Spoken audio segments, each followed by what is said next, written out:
What's going on, y'all? Just got a quick message, man. It's got nothing to do with sports. It's got to do with everyday life, man. And, you know, me as a man, as a father, seeing a lot of stuff that's going on, man. Seeing a lot of the youth self-destruct, whether it's through social media or however the case might be, through drill music, gang banging, however the case might be. But when I sit back and I analyze everything,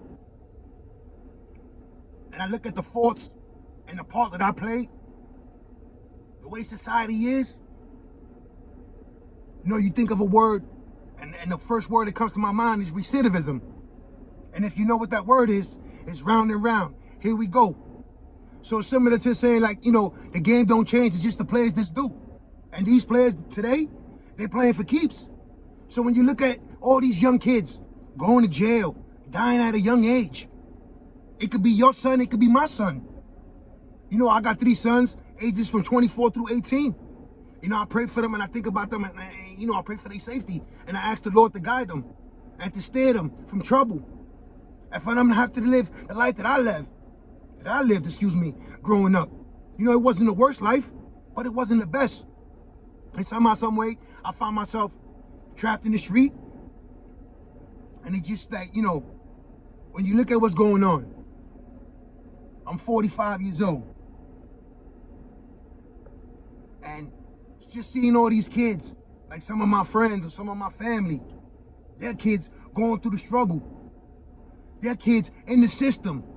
Their kids lost in the street, abusing drugs. Where's the real OGs? Where's the real old timers? The ones that, you know, inspire, uplift. Not the ones that want to hand you a gun. Not the ones that want to hand you a pack and tell you to get this. Not the ones that lie to you and tell you all about the game. Because see, that's the part. They tell you parts of the game, but they don't tell you everything. They don't tell you how it is when you're getting arraigned, when you're getting indicted, when you're getting sentenced, when you walk in that path by yourself. They don't tell you a part of that game, like, do they? They don't tell you the part of the game when you're handcuffed in the back of a bus, 40 of us, in the words of Inspector Deck, right? They don't tell you that part. They don't tell you the part where you might land in the wrong spot. And you gotta defend yourself. And you might find yourself on 23-hour lockdown, They don't tell you that part. So it's just like, when do we finally tell the truth? Like, I start breaking it down. I start thinking about older guys, older OGs that I came across when I was growing up. And I'm gonna keep it real with you. They show me survival. They show me how to live in the street. They show me how to maneuver in the penal system. But that was about it. They ain't show me how to advance. They ain't show me what's next in life. Once I conquered that, once I was released from prison, once I was finally out of the recidivism role, I was no longer in parole, no longer in probation. What was my next step? See, a lot of us don't have no mentors. We don't have fathers. And the ones that we do, the communication, the bond, the relationships are not as strong. So if you do have that, appreciate it. Right? It's not for me to start dropping rules and trying to show, like, you know, I'm into the ministry. It's just, this is something that's been long overdue. As far as me, just analyzing, sitting back and just watching these kids self-destruct until it hits home or close to home, right? And one thing that I always, and you know, now, I understand now, and I realize it now that I'm a father myself.